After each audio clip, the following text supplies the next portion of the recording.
गया है। वेबसाइट शुरू होते ही hacked by one hit cyber team नजर आती है। वेबसाइट को हैक करने वाले हैकर ने पैगाम दिया है कि हुकूमत हिंद आप बार बार इस्लाम के तनाजुर में रुकावटें खड़ी करते हैं, आप में रवादारी नजर नहीं आती। दुनिया के मुसलमानों से जल्द अज जल्द माफी मांग ली वरना पुरसुकून नहीं रहेंगे। पुलिस ज़राए के मुताबिक ये हैकिंग मलेशिया के हैक्टिविस्ट ग्रुप ड्रैगन फोर्स ने दुनिया भर के मुस्लिम हैकर्स से हिंदुस्तान में साइबर अटैक की अपील की है।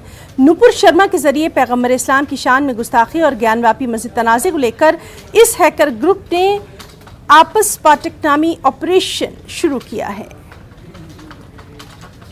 आज का जो ये हैकिंग अटेम्प्ट हुआ है वो मलेशिया का जो हैकिंग ग्रुप है ड्रैगन फोर्स, उसने और उसके एसोसिएट हैकर्स जो पूरे देश में पूरे जग में फैले हुए हैं उनके द्वारा किया गया है। ये जो नुपुर शर्मा का जो केस है इसके प्रोटेस्ट में किया जा रहा है, लेकिन ये जो इनका करने का इरादा होता है वो एक ही होता है कि हमें वर्ल्ड नोट करे, हमें पूरी दुनिया नोट करे, ये हमारा कॉज है।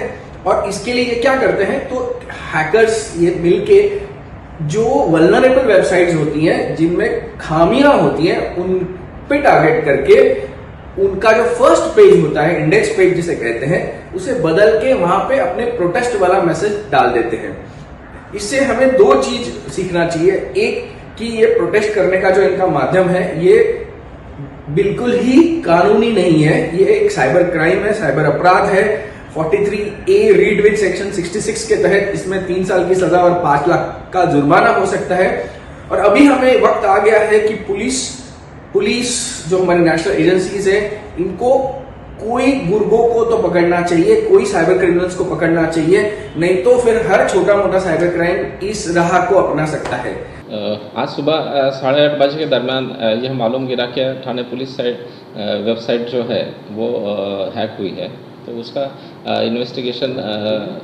इनिशियल इन्वेस्टिगेशन साइबर टीम ने किया है। तो उससे पता चलता है कि मॉर्निंग 4 बजे से ये वेबसाइट हैक हुई थी, तो 4 से 9:30 बजे तक ये वेबसाइट हैक रही।